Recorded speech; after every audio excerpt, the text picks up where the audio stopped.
and welcome to the first episode of the EC podcast. I'm your host Warda, and in today's episode we are going to be talking to Amna, who is a sophomore in chemical engineering at Texas A&M University, and she's also the co-founder and project manager of BridgeUs. Hi Amna. Hi. Tell me about how did you find the whole transition from high school to university? Terrifying. Absolutely terrifying. Oh my god.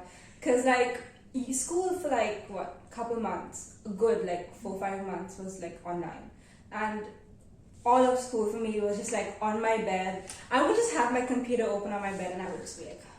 Did you wake up 5 minutes before your class started as well? No, I woke up after my class started. The teacher would call me and they'd be like, Amna's not here. And to my parents, and I'd be like, oh shit. And I'd come up and I'd open it, and I still wouldn't pay attention because I'm just that person. And I'd just have it open on my bed, and I would just go back to sleep. And the teachers wouldn't say anything because they knew I'm just that person. I get the grades later, but I just cannot pay attention on a computer. So I kind of had to carry that on to uni, right? And I knew I couldn't sleep through all my classes because that's not okay. So at first I was making an effort. I would sit at my table, get dressed, and I would wear hijab. I was ready to pay attention. I even had fully detailed notes, but halfway through the semester, I was either asleep or halfway through the semester I stopped writing notes. Yeah, I think that lasted a week. That phase where you kept your cameras on and you dressed up and you had to yeah. And after that I was nah, I can't do this. Clearly no one else cares and no one else is doing it. So I was meh. And I just stopped taking notes. And that was really, really bad. But I just stopped anyway. I feel there's always that one point where you reach where you're you know what, this doesn't even feel real at this point. Yeah. Because everything's online. What's the worst thing they're gonna do? Yeah. If I don't turn up to my class, what are you gonna do? Send me to my room? I'm already in it. Exactly. Oh my god. What's gonna happen? I'm gonna get kicked out of class, no one's checking attendance, so what? You know? So but also, I don't know, it was kind of weird. Because and it's also, you want to pay attention first week of class because it's a bunch of professors and these are people with PhDs. And you don't want to annoy them, right? And you want to show up in class, you want to pay attention, you want to learn from these people, from them, right? But also, you're a teenager, right? And paying attention, no, that just does not work. It's hard. We're just not built for that. So I tried. I definitely tried, but it didn't work out. I just did not pay attention online. Later I kind of made the effort to go to campus, but then having to wake up 2 hours early, get ready, get on the metro, go on the metro for an hour and then get to uni and then walk 10 minutes to get to uni, that was a process. And I was halfway through I was no, back to sleep and nope. So yeah, that was my first semester.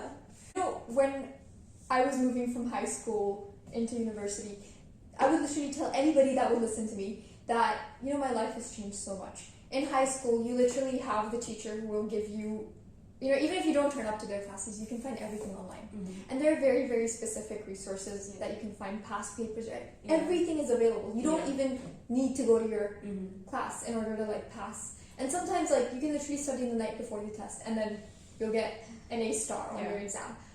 How did you find that with university? Well, my high school experience is very clearly different to yours because I was just not that person.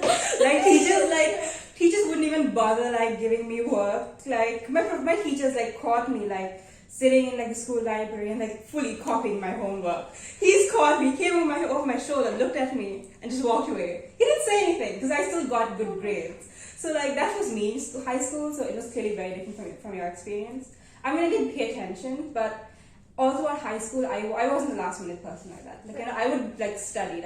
I was lazy, but I was studying, So I had a good work ethic that I kind of took into. It was a good work ethic, but a lazy one. But I carried that on to uni, and it kind of worked. Oddly enough, I was always paying attention, but I was just subconsciously paying attention. I wasn't putting in effort. I just knew what was going on. So did you prefer high school or university? University, definitely, because I kind of what I mentioned before. My teachers would call me up and say, "Amna's not coming to class." They would call my parents up, and uni, it's no one cares. And I know that's supposed to be a bad thing for like everyone. No, I but think it's like you like the independence you got. Yeah, I love the independence. freedom you Yeah, got. because I knew I needed to go to class, but I also knew, okay, I know what we're gonna do in this class, so I'll go, but I don't have to like pay attention the whole time, you know. And that was great, knowing like I had that control. I had like it's like I was in charge, you know. Right. And that was great. It was very empowering, you know. And like I don't know, I really liked uni, like in comparison to like high school. Oh, wow, that's really interesting. What do you think is something that you wish you'd known before you actually started university? Okay, you know those breaks in your schedule between like, you know, classes. In like high school, if you have like a free period, you always know, okay, I can like get ready and I have like this homework for this class, I can do it then. And you would do it because like, you know, it's school and you have to.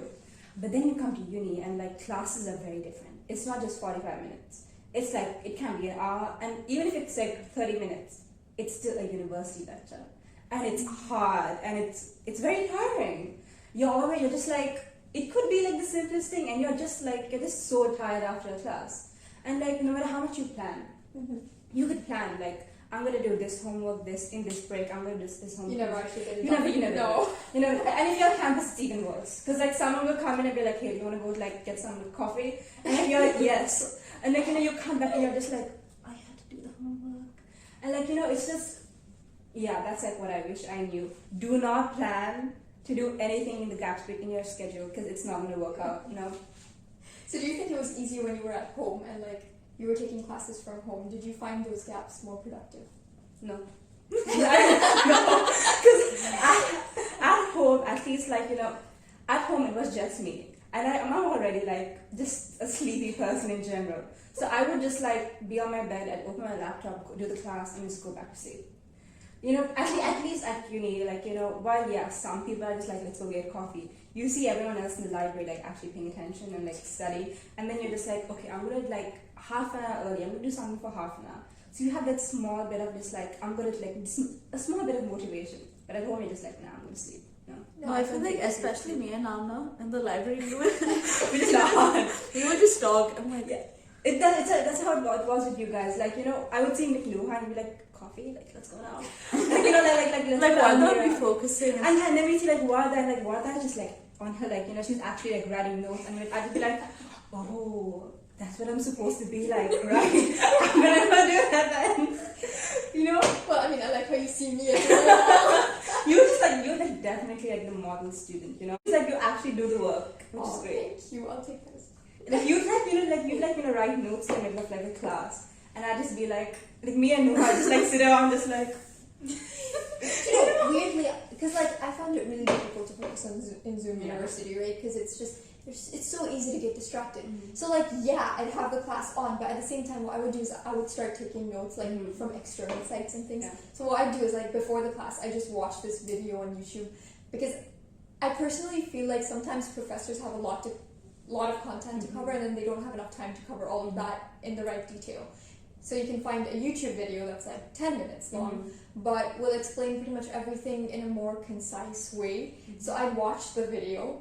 I really don't like taking notes while the video is playing, because I don't know, I feel like sometimes the order doesn't work out for me. So like I'll just let the video play, and then once I'm done, I'll put on the professor's lecture while we're having that, and then I'll take the notes from that video during that time. I see me and Amna would lower our Zoom volume and just talk. We would be like mute, and he'd be like, so. No, or either we keep Varda's volume high and both of us would just Varda's laptop just like on full volume, and me and like Nuha just like on Sheen, just like ordering things, you know. That was just us. But it worked out fine at the end. Like we like passed, we got good grades. But like, we're clearly very different learners. Yeah, I mean, I feel like there's no right or wrong way. Like, if it worked out for you, it worked out. I feel like our ADHD won't let us do that. Like, it won't let us focus. And it's also, that's like kind of the beauty of uni, right? Like, there's no one way to do things. Exactly. Like, you could work, like, have like a horrible work, like, you know, I wouldn't say a horrible work ethic, but like incredibly like distracting and lazy like us, and it would work out. And you could be like very like motivated, like wow, and it would still work out. You know, everything works out. It's like it's a little bit for everyone. I think that's. No, I feel like we were just like doing things at our own pace. Yeah. Like we did it in bits. We didn't do it in a big chunk. So like, you know, we take break and then we do it again. Yeah. True. I mean, I feel like university, like especially studying, sometimes it can become really good when you have like friends and stuff, whereas sometimes that can also backfire. So like, what do you think? What do you prefer? Okay, I rather work alone. Just because clearly I'm very distracted. Like when I'm around people, like I'm always when I'm around people, I just want to strike up a conversation. You know, and like you know, I'm like always talking. And when I'm at home, I'm like, or like even just I'm just like alone. I'm actually like putting in an effort. Yeah, I'm on Netflix for like 20 minutes, maybe an hour, and then I'm working. But I get to working faster than when I'm with like people. So yeah, that's that kind of thing. So you get to working faster when you're with people. Yes. No, alone. Alone. Definitely alone. Like when I'm with people, I'm just like, okay, so let's like, we talk, and then we end up getting like coffee, and then we go like Amir, and then we get like food. And we're always doing something that's not studying, you know? Until like that one smart person, like the one person who's like really motivated, goes like, okay, no, we're gonna go and we're gonna like do this work. Like, you can like work with your friends, like, if you have at least one person in a group, just like, who's like great, who like pull you back into like, working. No, I feel like we have the attention span of like a goldfish. Yeah. It's literally just 5 minutes. It's like so bad. It's so incredibly bad. Because we're just like talking. Bro, yeah, we get distracted really fast. Like just 5 minutes. We just find the dumbest things to talk about. Honestly, I feel like it depends on the group. Sometimes, like, when you're with people who are like genuinely as passionate as you are about something, I feel like you can get a lot of work done. Yeah. And it's not just like academically. It can be like, anything really. Yeah. But again, it's just about, I feel like, finding the right group of people. Sometimes I feel like I do tend to prefer doing things on my own, but sometimes when you have the right group, doing homework becomes so much easier. Yeah. Like, you can literally be like, I remember, like, there was this one time, remember when we had Engineering 216, and I was like, you read the first page, on the second page, we finished and it. like, we'll just fill each other in about, like, the entire thing. I So, think like, we did that a lot, like, especially with math and all, like, we would just split homework up. Yeah. Once we got to really evil, we did this thing. So, like, I had a group project, I gave her another half, and I had, like, for example, I had page 1, and then Varda got page 1 too. So we split page 1 again into 2 halves, and then she just did half of page 1, and I did the other half. So, Yeah, exactly. So it's like Varda's like really motivated, so it kind of works with that friend group. And also, what makes like working with a group like really like easy? Deadlines. A deadline, and having a group just makes you work. and a tight deadline, not just a tight deadline. Like it'll make sure you work. There's like no room for like talking when there's like or like any distraction when there's a deadline. Yeah, I mean, I think the whole point of this is to say that like you need friends in university. Yeah. And like on that note, how did you manage to make friends? Did you find it difficult? It was terrifying. Oh my god, it was so scary because we started like fully online. And like if it's fully online, clearly like you're gonna have to like communicate with people, and you're gonna have to like actively communicate with people online. And I'm really, really bad at texting people. Especially like texting people back, especially like I would like have like texts on my phone from like 4 weeks back, and these people would be like, "Are you dead?" Like people have called up my mom and be like, "Is she alive?" Like this has happened. So like that was like it was hard. And truth be told, I did not make friends until I started coming to campus when I met you guys. And then like eventually, like little by little, it kind of worked out. And like it's also nice like when someone reaches out to you, because you're just like, oh my god, like Nuha reached out to me. She like texted me, and I was like, oh my god, like someone texted me. No, like I'm just gonna add this in here. I feel like up front she's a very lively person, but like online, it's draining. Yeah. Oh my god, people have been telling me this for like years. Like I'm just like a very scary texter apparently. I don't know that. Apparently, I seem like extremely like mean when I text. No, like she doesn't use emojis. She doesn't use anything. It's just yes. Like stop makes it even worse. I don't know how to text. Like I swear to God, I do not. No, but she's improved now. She sends me like memes and stuff, and I'm like, I'm trying. I'm really trying because like I just know if I do not make like friends in like the first year of uni, my next 4 years are gonna be like horrible. It's gonna be like no, it's not gonna work out. So I'm trying to put in an effort. It's kind of working out. I hope it keeps working out. I feel like most of us got to know each other with the Jeopardy night. Yeah, I think like attending events, definitely that's the place where you meet a lot of people. Yeah. And like when you have in-person events, definitely go to them, because that's, and like I think being that one person that reaches out, Yeah. like I know it feels super desperate, like oh I must be so desperate. Everyone's desperate. But everybody's desperate. Everyone's desperate. Literally, where everyone's to the 100%. point where you're like, can you please be my friend? And I know. I feel like I reached out to Varda after that, and then 2 weeks Yeah. later I reached out to Amna. Yeah. Like, be that person who reaches out to other people. Like, I'm not that person, but I wish I was that person, you know. But if you're like the person who reaches out to other people, you're like really cool, you know. yeah, I feel like the first time it's really difficult to do, but like as you keep doing it, you realize that honestly, everyone's in the same boat as you. Yeah, and I know we hear that a lot, right? Everyone's just like everyone's nervous like you, but until you're in that position, Yeah. you don't like it doesn't sink in that everyone's actually as nervous as you, you know. Exactly, because everyone seems to like know what they're doing, but Yeah. really no one No, knows we're what just they're like the world has really taught us how to like, you know, scam our way through life. You know, we seem like we know what we're doing, but we don't. Whole lot we don't. And also, you know, a good way to make friends is to like join clubs. Like I joined the SGA like as soon as like the applications came out, and like you know, that kind of helped me reach out, like ask me like you know, hey, vote for me. And I think things like that, and then being an SGA and like kind of interacting with like upperclassmen, it like really helps to like you to like make friends. I think like upperclassmen friends are like life-saving. Oh my god, honestly. yes. Like in so many different ways, the advice that you get from your upperclassmen it's Oh my god. top level. Like I wouldn't be like working with a professor researching unless like the upperclassmen that come and go like Yeah, start exactly. now, you know?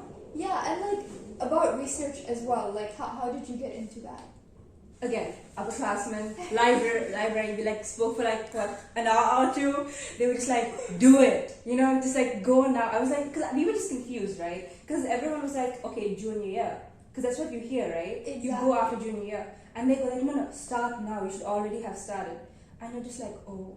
We're a bit late. Yeah, you're a bit late. And so like I kind of like I went back to the same market class and I was like, hey, how do you email the professor? You know? And she was like, you know what, I got you. And she like sent me the email. So I emailed like 3 professors, and in my head, like I knew I should have emailed one, but in my head I was like, okay, but why would a college professor want to work with a freshman who they've never met? So with that reasoning, I kind of emailed like a couple of professors, and they all replied back to me. Oh. And they were like, yeah, I'm totally interested in meeting you. And I was like, oh shoot, how do you say no to a college professor, right? So like, I met with one, and she was really cool. So like, we kind of immediately started working on it. But there was also like the thing where you had to like tell the other professors who you emailed, and like they replied, they're like, yeah, totally, I'd love to meet you. And I would go like, hey, I can't. And it's so scary. So like, but like kind of the moral of the story is like, you know, reach out to professors. They are literally like the nicest people like in the whole wide world. You know, that because like they get that you're like terrified, and they really don't care as much as you think that you're a freshman. I Because think you know, about research as well. Like you think as a freshman, there's not a lot that I know. So like, why would a professor even want me? Like maybe I should go towards my junior year when like we actually are doing more major courses. But I think like definitely taking the step now, it really helps build your CV. yeah. It's really important that, and you have time right now. Your courses are not difficult in your freshman year, or at least like not as difficult as they could get. As they could get. So I mean, like make use of that time. Yeah. Right. And like another really good thing about research is just like I have learned so much during this research with this professor that will help me in the future. And not just like like motivation, like you know, good work ethic and all that. No, the things she has taught me. She told me like, you know, this will come up in this like chunk class that you will take next semester. And that's really useful, like, you know, knowing what you're going to learn the next few semesters, like, you know, early on. That's like really cool. So do like, if anything, do a research, because, you know, your classes later on are going to be super easy. What about, do you think like, let's say that somebody wants to do research in a particular area, but then that kind of research might not necessarily be offered. So what would you say to those kind of people? I think that universities are pretty like flexible. Like professors are also very flexible. If you already have a research topic, that's something you are very passionate about, you're already set to go. Right? You're already there. you're further ahead than everyone else who's just like, I just want to do a research. Right. Because that's what I was, right? I was just like, I just want to research with someone because this upperclassman told me. That wasn't me going in. But if you already have the passion, like, it's very likely that you just talk to a professor about this, and they'll kind of like help you, or they'll even like, redirect you to another professor who'll help you out with that, Oh, Professors are very good with that. If this is not their field, they'll be like, hey, this professor does this, or something very close to this, talk to them, Right. So that's like, always reach out, just reach out to like any professor, and if you're like confused, you can research like the chair of the department, right? Right. And they're like pretty cool about these things. They'll be like, they know who is researching what, and they'll like, direct you to like the correct person. So after taking courses at university, what advice would you give to incoming freshmen? I would just always keep my credit hours above 15 hours, just because no one told me this when I joined, and I really wish someone had told me. If you want to get on the dean's list, you have to have 15 hours, and no one told me this, and I was like, whoa, because I was already doing like Cal 2 first semester, Cal 3 first semester. I was in second year Cal, and so I had no problem in like taking extra courses, but like no one told me to do 15 hours. So I only took 14, and like I got all A's, and I really wanted to be on the dean's list. And like also like I don't know what the dean's list is, like why it's good, but like also as a freshman, just like I want to be part of that. And it was like really like sad because you do well the whole semester, you get a 4.0 GPA, and you're right there, but you're short 1 hour like of your credits, and it's like really like sad, like you're just like I'm not on the dean's list that semester, It's not a big deal, I know, but like, it's just one thing I wish someone told me, like, do 15 hours every semester. It'll work out some way. Because you don't need to have 4.0 to be on the dean's list. So, and your first semester is like the easiest semester, right? So, it's like the easiest semester for you to get on the list. So, why not just take an extra hour? I feel like the first semester is really just a repetition of high school. Exactly. So you know how you can take some credits coming from high school into university? You took credits. Yeah. I didn't take many credits. I took credits for one course. Mm-hmm. What do you think? Do you regret it? Benefits? Cons? I had 32 credits from like high school. Oh. So that's a whole year of like, it's basically all of freshman year. Wow. And I'm like, it's good. I would advise anyone to take credits just because you're going straight into Cal 3, you're going straight into Cal 3. And one, it's really good because you're interacting with upperclassmen in your class. Did you struggle with doing Cal 3? I really like maths, And like, I did further math in high school, right? So a lot of what we did in Cal 3, it was, I kind of already knew it, and it was like, it was easy to keep up with it. And the professors like Cal 2, Cal 3, Cal 4, they're like really, really good. And it's not as hard as you would think it is. So I would like 100% recommend, if someone has the credits, go straight to Cal 3. Because you won't regret it, like cashing in those credits. Just because later on, if you decide you want to do a minor, or you want to, do anything that like any like a research course, anything like that, if you don't have to like spend an extra semester in uni. Because you already have the credits done, things like small courses, like, like not extremely more important, but like extremely important, but like things that don't specify to your like your major. So because I've done all those like classes before, I have the time in the future to kind of do other courses. I had the time to do a minor, and that really works in my favor. And also because of all the credits I cashed in, I'm a sophomore technically, right? But like because of the classes I've done in uni, but by credit hours I'm a junior. And this is good for me because when you look at things like undergraduate research and like a lot of the things that you need to be eligible for, you need to be a junior, right? And technically by credits I'm already a junior, so that works out well for me because I can apply for these things in sophomore year before, like while everyone else is like kind of doing that. So it's like I get to start these things early, and that's a really good thing about cashing your credits. You're taking the same amount of time to graduate as everyone else, but you also have more. You're very likely to have a whole year extra, to like just do all these kind of things. So it's more freedom. Right, and you mentioned you took further math. Yeah. So, like, if you hadn't taken further math, do you think you would have struggled with Cal 3? Not really, no. Cal 3 isn't, it's not that bad. It's quite, I think it's quite easy. Okay. I think it's quite fun because it's also a class full of like upperclassmen. Right. And you know, when you join a freshman class, I think you probably notice this too, especially online, it's very awkward. Everyone's so quiet. Everyone's like, you know, like no one wants to do anything. And it's just awkward. But you go to like a class, upperclassmen, they know each other, they're like chill with the professor. It's a very different vibe. Right. Like everyone's like talking, people come with like, you know, onesies with like a shark on top, like, you know, like with cute onesies, and they have like funny backgrounds and stuff, and it's like, it's much more chill, and the class might be harder, but you feel very like in university.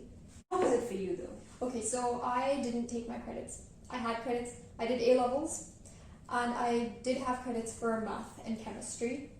For math, I didn't take credits because I was terrified that, like, because that's the thing, there isn't really any information about this. You don't know about this. And, like, everybody I spoke to, they were all so divided. There were some people that were like, oh, you know, I knew this one freshman in my Cal 3 class who got an F and he failed, and that freaked me out. I mean, that's like the first thing that I heard. So I was just like, no, I'm not going to take any credits for these courses. A lot of people say that one of the pluses of not taking credits is that it's an easy A. Yeah. So it helps your GPA in that sense. And to me, I didn't want to take the risk of like having missed out on an important topic that would have been really important later on. Yeah. Because then you have to teach yourself the entire thing all over again. And that's what I was terrified of. And then going into Cal, there were actually a couple of things as well in A-level that are not covered. Yeah, definitely. You know? Like, I mean, in Cal 3 we spoke about things like limits and things that we didn't do in like A-levels.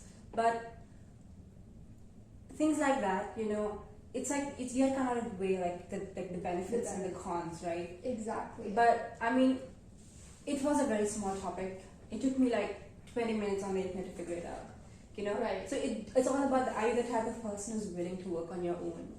You know? Yes, I was terrified of that because I had no idea.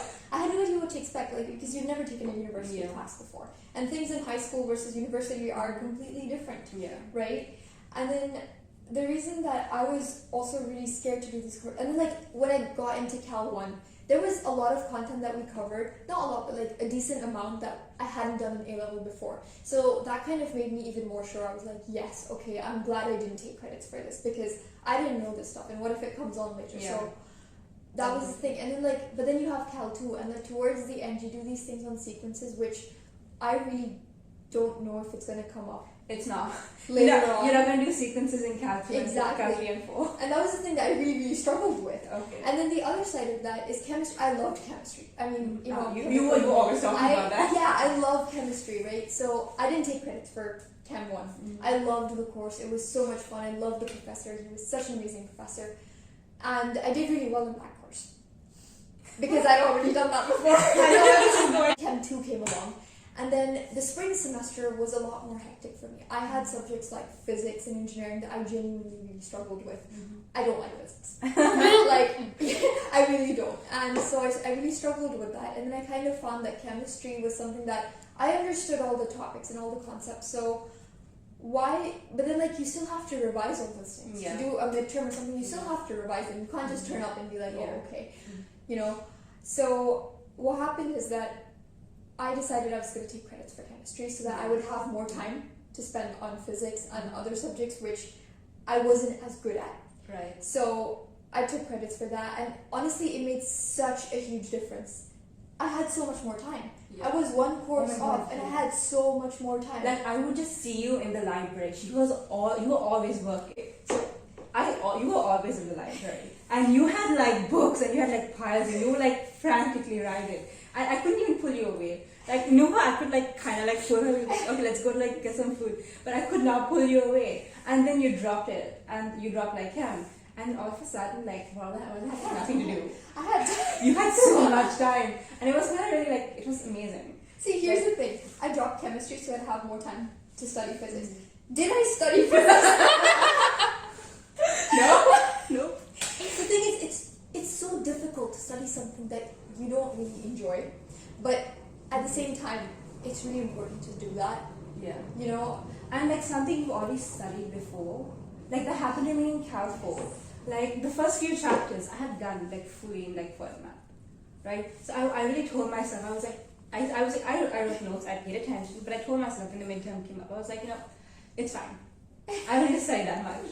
The midterm came up, I did the midterm. oops, I did so incredibly bad. I got my first C in college. Oh. And that was like terrifying because I was like an A student in like high school and like the first semester. And then I got my first C and I was like kind of heartbroken. And then I kind of kept like telling myself, you do not know this. Like the way to go through uni, at least for a person like me, it's like convince yourself you don't know this, so you need to study it. And then I kind of studied it, and then I started getting like good grades, and I passed the class with an A. You know, Right. so it kind of like just like your chem thing, Yeah. Even if you know it, and because you know it, you don't want to study You it. don't want to study it because You know? you feel like, oh, I'm wasting my time if I'm studying something that I Yeah. already know. But do you really know it as well as you think you know You it? don't. You don't. You don't. Not all the time, at least. And I also think that's like the cool thing about uni. You have this Yeah. freedom that you drop this class halfway through the semester. I did. Right? Yeah. And like you had like there was nothing wrong with that. It didn't affect you in like any way. See, the thing is, I feel like I should have probably taken the credits for it at the beginning so that I could have taken up another course, like an elective. Yeah. Because there's a certain amount of electives that you need to do. And I would much rather have done an elective, and I Yeah. didn't get that chance to do that because it was Yeah. too late in the semester Yeah. for me to take up another class. But I mean, I feel like it had gotten to the point where I did need to drop it, Yeah. and since I had the option, I was like, you know what, why not? So like the conclusion is like cash in all your credits if you can or if you're confident enough, and like do as much electives as you Yes. can freshman year, Yes. because you're not gonna have time after that. That's true. I also feel like I did have a couple of people who had credits but didn't take those credits because they felt like when they did the course in university, they understood the subject so much better. So I guess weigh it up. You can always talk to Yeah. upperclassmen, and that's important. Talk to upperclassmen. Oh my Honestly. god. That is, I cannot stress that enough. But also talk to the right up class. Talk to the right. Because like freshman orientation, like I asked them, I was like, I want to take Cal 3. Do you think I should? And there were like some people were just like, don't even think about it. And You'll then get some an people, F. yeah, they were like, you're not gonna do it. It's not gonna work Yeah. out. Don't do it. And there were also some people who were just like, yeah, go for it. So like you wanna ask, university is a wide like spectrum of people. I would say talk You know? to people, Yeah. get to know them, and then like Yeah. if you feel like your personalities match, Yeah. what worked for them might Yeah. just work. For Yeah, you want to find someone who's just like like Exactly. you and do what you do. Yeah. Oddly enough. But Uh-huh. just for anyone, like any freshmen who want to go to TAMAQ, Cal 3 isn't that hard. You can totally do it. It's not that bad. You guys are doing this next semester. You can totally do Cal 3. True. So you told me about the locker story. I've heard it a million times Yeah. from you. And I thought when you I'm always talking about this. I know the story by heart by now. I live it, and I'm like, You've lived it, you've heard it like 20 times. Yeah. But you're gonna like hear it again. but like I'm so nice. I still react to it though. Like I still. I know, every time I bring this up, she's like, whoa. As if she wasn't right there. That's how you've got good friends. Yeah. They laugh at your lame jokes. I mean, okay. So this was like extremely embarrassing. So like you guys told me about the lockers, and I was like, really in the like. I told myself I'm gonna go to like campus. I didn't as much as I should have, but I told myself, I convinced myself that I need a locker because I'm gonna stay in campus. And so I went to get a locker, and like I got the information and I like had everything. So I was walking around in the basement looking for my locker, and I looked at the number and I found the number. So in my head I was like, yeah, this is my locker, right? Like why wouldn't it be? So I went up the locker, struggled with the combination because those locks are horrible and they're like so complicated. So I struggled with like the combination, and like I was there for a good like 20 minutes, like sitting there at the like maybe even more. Honestly, I don't even like. It's just a blur, and I was like at the beginning. I was like I was calm. I was like I'm gonna do this. I'm like trying to figure it out, and like by like 15 minutes I was pissed. I was like, oh no, you are gonna open to me now. And people were walking by, and there's like a bench in front of the lockers, and I was kind of like kneeling on the bench because I was like furious. I was like so angry, and I'm like frantically trying to open this locker because it's a locker. It shouldn't be that hard to open. And after like 20 minutes, I gave up. And like, it's funny because so many people walked by. So many people, and no one said anything, you know? And people just like walking by, they looked at me and they were like, okay. And they walked by. And I guess it makes sense why they didn't like come up and help me because like COVID. No, but actually that's sad though. Like for me, all 5 times people helped me. 5 times, like. Okay, so now I'm trying to figure out why they didn't help me. Like okay. So a couple like days later, I go to Luha and I'm just like, okay, so I kind of need you to help me open this locker. And I take her, I walk her to my locker, and I look at her and I look at the locker. And I look at her, and she has her face just like blank. She's like ready to burst out. And I'm like, can you help me open this? And she's just looking at me like I am absolutely crazy. Like I'm just like the dumbest person on the planet. And it was like, what's sad though? That day they saw 2 girls standing there. Boys walked by, no one told us. No one, like people looked at us weirdly, but no one told us. No one was like, and like we had confused faces, yeah. Like we were evidently confused, but like. You were confused because you knew what was going on. No, but like you were just then like. I was like so like sad. And she looked at me, she was like, Amna, it's blue. It's the guys' lockers. And my heart just dropped. I was like, oh. And like everything just came back to me full force. Just like, that's why the guys just walked by. Also, that's why the only guys there. You know, it's the guys' lockers. Makes sense, you know. And then like she took me to the lockers and was like, it's a pink locker, which I found, you know. Does it have to be pink and blue? Like, dude, yeah, that's the thing. I thought they were colorful lockers. Yeah, like I was like, okay, fun colors, like yeah, like 21st century, right? No, 22nd century. 21st century, you know. We don't do the whole blue, like you know, pink thing. Clearly, we do. And like you know, moral of the story: the pink lockers are for girls, you know, the blue lockers are for boys. Don't sit there like a crazy person, frantically trying to open a locker. So about the locker combination as well, that's something that I just couldn't get my head around. Like this lady tells me when I went to get the locker, and she's giving me a number, and she's like, you know, just watch a YouTube video on it. It'll be easy. You'll figure it out. It's simple. And then I got there and I watched like about 2 seconds of this YouTube video, and I was like, yeah, no, there's no way I'm figuring this out. No, I mean. For me, once I like found the locker that was mine with the right combination, I opened it. It took me maybe like 2 minutes to figure it out. And now I get it. Like you just turn it, like you know, it makes sense. But I think like you know, I mean, I think it's like it's hard until you get it, and then you get it, it's fine. But what baffling to me is the fact that people don't lock their lockers. That's me. Right? Right, that was you. And I'm just like, my high school didn't have lockers. Did yours? I feel they like did, but you had to pay for them. Oh, okay. No, and like, you know, so I didn't have lockers in high school, and like, I also have like horrible trust issues. So I would always lock my locker, and like, it takes time to open it and to lock it. And you just walked up and you just opened it. And like, that was interesting to me, like, you know, the amount of faith you had. See, that's the thing. The first time I did it, I was terrified. I was just like, oh, what if someone comes in and takes my lab coat? And you know, but then like, when I came back, it's the first time when you come back and like it's still there, you're just like, oh, that's funny. Yeah. I mean, like uni is not like as bad as high school. People like think. Yeah. Like you can leave your laptop in the like you know the library and it's fine. But like don't. Like don't. But like if you're gonna keep your laptop and like walk over to talk to your friend and come back, then you have to like put it in. It's fine. It's chill. Right, I want to talk about things that we learned from our freshman year. Mm-hmm. So for me, it was about treating the syllabus that professors give you a lot more seriously. Mm-hmm. The grading, you need to, honestly, I would say have an Excel sheet. And Excel is going to be your best friend if you're going to go to Texas A&M. Oh my god, yes. Like, that's your best friend. Yeah. Put down how they're grading and everything that you got in each test, so you know exactly what score you need in order to get an A. Yeah. I mean, I didn't start doing that until I was doing Cal 4 last semester, and this junior, I think, or sophomore, I'm not really sure, but they were kind enough to share their like Excel sheet with everyone else, and I was like, oh, people do this in uni, and had like the whole like the rubric down, and like you know a place like you like this, you had this quiz, you put it down, and it calculates like your average, and it's pretty easy to do, right? Exactly. And like it's so useful because like you get a bad grade in like a test, and it happens. It happens, yeah. And you're terrified. You're like, oh my god, I'm going to fail this class. And then you put the number in, you're just like, you know what, I'm fine. Yeah, you realize you're just like, one test, I'm going to be fine. Yeah, it gives you like a good idea of where you're standing. Yeah. And I feel like, you know, if you told me this at the beginning of my freshman year, I'd probably be like, nah, that's too much effort. Why would I bother? But trust me, it will save you a lot of work in the long run. You'll know exactly how hard you need to study for some tests. I had this one friend actually, and what he said is that he did really well throughout the year.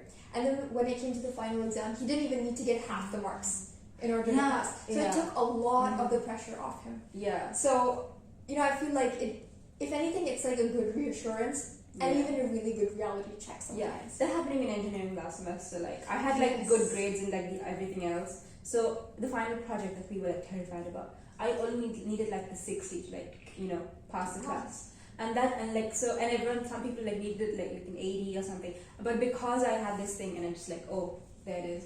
I was just like very calm, So it's like it's nice to know like, okay, I just need a 60. I need to freak out about this, but like I don't need to like kill myself over it, Exactly. That's You can kind of prioritize. You can figure out what to prioritize Yeah. that way. But like if I'm not doing so well in this course, then I need to prioritize that over this Yes, one. exactly. You know what like mark you need on this test. Like what to anticipate, Exactly. what to try and like achieve. It really does help you like picture like the rest of your semester. Because if not, you're just like taking a piece of paper and you're like doing the calculations. Like in the middle of class when the professor mentions the midterm, you're just like, oh my god, I need to get this, and you start doing it. But when you do it on an Excel sheet, you can change all the numbers around. It's easier, It's a lot easier. Yeah. And I would also say having a calendar. That's such a lifesaver because keeping track of deadlines. This isn't high school anymore when your teachers will like email you the night before and be like, hey, I didn't receive this. Can you please send it in? Definitely. Your professor is just going to give you a 0 straight away. No one's reminding you about anything. Nope. And like that's something I brought in from high school because, like I said, I sleep during class and I don't pay attention and I clearly I barely did my homework. But the teachers didn't come at me for it because when it came to the important stuff, I was doing my work. I always had a plan. I'm huge on planners. I have a planner obsession. Small bit, but it's bad. So I always have a plan, and that's something that helps you keep your grades up because it's so easy to miss a deadline. Because half the time it's not even in the syllabus. It's like a professor going, I need this essay by this day. And it's so easy to miss it and it's so easy to forget it. There's no record of this anywhere. It's just in the Zoom meeting or eventually in the lecture. So writing it down in a planner, not even on a piece of paper, on a planner, it really helps you, Yes, exactly. And then having a to-do list as well. The satisfaction of checking things Cutting off. it out, oh my god, Oh, yes. that's- Yes. You make me feel so good. It does feel It really feels good. so good. It does. I would have my to-do list written in one color and take a black mark and I'd be you're done. Yeah. So on that note, what advice would you give to incoming freshmen? Okay, I know this is advice, I'm just scaring you away, but the calculus classes, you can't use your calculators. It's terrifying from a person who did further math, from a person who's been using their calculator since year 7. It's terrifying, and it's it's terrifying walking in and being told you can't use your calculator, right? It is. You're just I can't function without a calculator. Me, I'm the kind of person who does 1 times 0 and on my calculator. I'm just that person. Because I know my brain knows. Because I was in further math. I was good at math, but my brain was just still no, you're not. 1 times 0. What's 1 times 0? And so we kind of train for that, right? Because we're used to it. Because we came from the British system. I went at an American university. But doing Cal 3 and 4, you don't need a calculator. And you realize that when you're in the class, but before you join the class, you're terrified. You're just how am I going to survive without a calculator? And then you do the class and it's all letters. I was showing my one of my friends on Zoom, just look at what I'm doing. I was doing Cal 3, look at what I'm doing. And they're just where are the numbers? So you don't need a calculator, but what I've heard freshmen. It's terrifying that you don't, but you don't need it. So on that note, thank you so much for coming. Thank you for having me. And if you have any questions for Amna, you can always reach Amna on amna.iffath, amna_iffath. I'm sorry, amna_iffath on Instagram. Feel free to text me. I know I said I'm very bad at texting. I am, but I'll eventually get that. And just feel free to text me if you need anything. Thank you so much for listening.